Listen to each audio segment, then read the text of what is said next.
कल को इसकी रील कटेगी, विदाउट कॉन्टेस्ट कट जाएगी और लोग कहेंगे देखिए अली हैदर जो है वो चीटिंग को जस्टिफाई कर रहा है। शादी कैसे एक्साइटिंग बनाई जा सकती है? लोग कहते हैं जी डेट्स पे जाएं, गिफ्ट्स दें, ठीक है, बट दैट्स नॉट इट। और जैसे ही आपकी उससे मुलाकात हुई, बात हुई, कुछ भी ऐसा हुआ तो डोपामिन रश मिल गया आपको। अब ये क्या है? ये पुश एंड पुल स्ट्रेटेजी चल, ये इसकी आदत पड़ जाती है जिस्म को, अच्छा लगता है, थ्रिल मिल रहा है। ये चीज शादी में नहीं होती है, क्योंकि शादी में हर चीज सेफ है, हर चीज प्रेडिक्टेबल है, तो डोपामिन स्पाइक तो मिलेगा ही नहीं, ना कॉर्टिसोल बढ़ेगा आपको। कुछ ऐसा जो कि अनप्रेडिक्टेबल है, ये छोटे छोटे स्निपेट्स शादी में लेके आओ तो स्पार्क अलाइव रहेगा। अच्छा अली, एक सवाल बताइएगा, सोशल मीडिया पर बहुत पूछा जाता है, मैं चाहूंगी हम प्रोग्राम को वाइंड अप भी करेंगे लेकिन आप इसका जरूर जवाब दें कि जो शादीशुदा मर्द हैं, ये उसी मेरे पहले सवाल से भी थोड़ा सा रिलेट कर रहा है कि वो अफेयर क्यों चलाते हैं। उनके घर में पुरकशिश, खूबसूरत बीवी, प्यारे बच्चे, कंप्लीट फैमिली मौजूद है, लेकिन उसके बावजूद वो बाहर अफेयर करते हैं। और साथ ही मैं अटैच कर लूंगी, जोड़ लूंगी एक और सवाल कि जो फ्लर्टी नेचर का मर्द है, उसकी तबीयत तब्दील हो सकती है अगर बीवी एफर्ट करे, और वो एफर्ट क्या हो सकती है? अच्छा, ये ना गॉटमैन इंस्टीट्यूट की ये रिसर्च है, जो कि बहुत दुनिया का बहुत माना हुआ इंस्टीट्यूट है, और वो सर जॉन गॉटमैन जो कि one of the most renowned relationship therapist रह चुके हैं, वो बताते हैं कि एक्स्ट्रा मैरिटल कह लें, चीटिंग कह लें, मर्दों में खास तौर पे उसकी वजूहात हैं। अच्छा, उसकी जो रीजंस बताई जा रही हैं, मैं बार बार ये इटरेट इसलिए करता हूँ कि कल को इसकी रील कटेगी, विदाउट कॉन्टेस्ट कट जाएगी और लोग कहेंगे देखिए अली हैदर जो है वो चीटिंग को जस्टिफाई कर रहा है। चीटिंग जो है उसकी कुछ, और शेरली ग्लास ये भी बहुत रिनाउंड थेरेपिस्ट रह चुकी हैं, इन्होंने क्लासिफाई किया कि क्यों होता है। उन्होंने 20-20 साल स्टडीज की इसके ऊपर। अच्छा। एक चीटिंग तो ऐसी होती है जो शौकिया होती है, इसमें कोई शक नहीं है, होती है। वो शौकिया किस तरह होती है?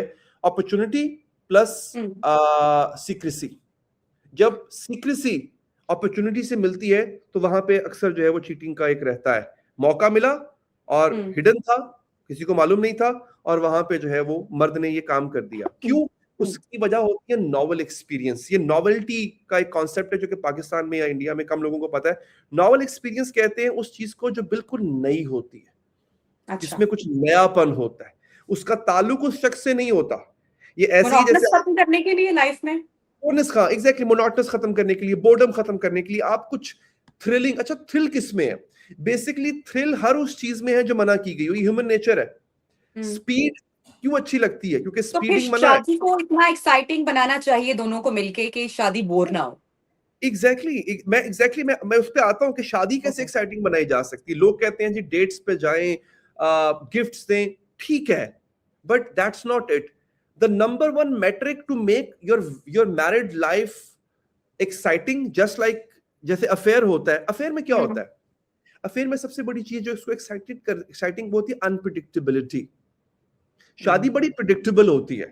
अच्छा, मेरी बीवी इतने बजे सो के उठेगी, मेरा हस्बैंड 8:10 पे दांत ब्रश कर रहा होगा, 10 बजे उसको नाश्ता चाहिए होगा, इतने बजे ऑफिस। ये प्रिडिक्टेबल रूटीन है, आप एक रूटीन के चक्कर में होते हो। So there is nothing exciting about it. Affair में क्या होता है? पता नहीं कब कब मौका मिलेगा मिलने का, चोरी छुपे मिलेंगे, इसके अंदर क्या है?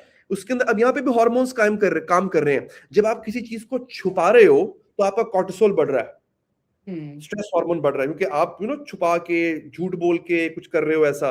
और जैसे ही आपकी उससे मुलाकात हुई, बात हुई, कुछ भी ऐसा हुआ तो डोपामिन रश मिल गया आपको। अब ये क्या है? ये पुश एंड पुल स्ट्रेटेजी चल, ये इसकी आदत पड़ जाती है जिस्म को, अच्छा लगता है, थ्रिल मिल रहा है। ये चीज शादी में नहीं होती है, क्योंकि शादी में हर चीज सेफ है, हर चीज यस। प्रेडिक्टेबल है, तो डोपामिन स्पाइक तो मिलेगा ही नहीं, ना कॉर्टिसोल बढ़ेगा आपको। अब शादी में कैसे होता है? शादी में ये आप ला सकते हो when you bring unpredictability of the routine. आप रोज ऑफिस आते थे, घर पे खाना पका होता था, आपने इस दफा क्या किया? आप रास्ते में थे, आपने बेगम को कॉल की, कहा कि बेगम तैयार हो जाओ, आज मैं तुम्हें बाहर से खाना खिलाने लेके जा रहा हूँ। अनप्लान्ड था। आज हम उस रेस्टोरेंट, और फिर लेके भी वहां जाओ जहां पे पहली दफा मिले थे, उस रेस्टोरेंट में अचानक से।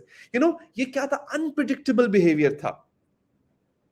ठीक है, अचानक से उसके लिए उसकी फेवरेट शर्ट पहन के आ जाओ उसके सामने, कुछ ऐसा जो कि अनप्रिडिक्टेबल है। ये छोटे छोटे स्निपेट्स शादी में लेके आओ तो स्पार्क अलाइव रहेगा। हम मोस्टली मर्द शादी के अंदर, और मर्द का जो एक और चीज है मर्द में पाई जाती है, वो है कंपार्टमेंटलाइजेशन। वो कंपार्टमेंटलाइज कर रहे हैं, ये खाना बीवी का, ये खाना बच्चों का, ये खाना ओके ठीक है, मेरी जिंदगी में इंटीमेसी नहीं है तो मैं किसी और के साथ बात करूंगा, और मैं अपनी जिंदगी में इंटीमेसी ली, ये खाना उसका। उस लड़की का नाम भी नहीं जानते होंगे, और ये भी कहेंगे, अपनी इंटीमेसी पूरी करके आ जाएंगे वहां से, और फिर भी कहेंगे I love my wife, and they mean it. The ironic part is they Very still mean strange. it. Huh? Very French. Very Exactly. strange, yeah. Yeah, they mean it. कि हाँ, they really do love their wife. लेकिन वो compartmentalization जो है, वैसे तो बड़ी useful चीज है मर्दों में. औरतों की हर चीज इंटरट्वाइंड होती है, कनेक्टेड होती है, मर्द कंपार्टमेंट्स में होती है. बट वो कंपार्टमेंट्स इसलिए होते हैं कि ऑफिस ऑफिस रहे, घर घर रहे. आप समझ रहे हैं? लेकिन अगर वो गलत. खवातीन के बिहाफ पे मैं आपको बताऊं तो उनके लिए खाने में शायद इंटीमेसी उतना इम्पोर्टेंट ना हो जितना अगर वो कहें कि इमोशनल सपोर्ट उनको मिल जाए. लड़की इंटीमेसी तब इंटीमेट होना चाहती है तब जब वो इमोशनली सेफ फील करती है किसी के साथ. आदमी का जो है ना, वो वायरिंग डिफरेंट है. वो ये है कि उसको इंटीमेसी इसलिए चाहिए because it's a biological need.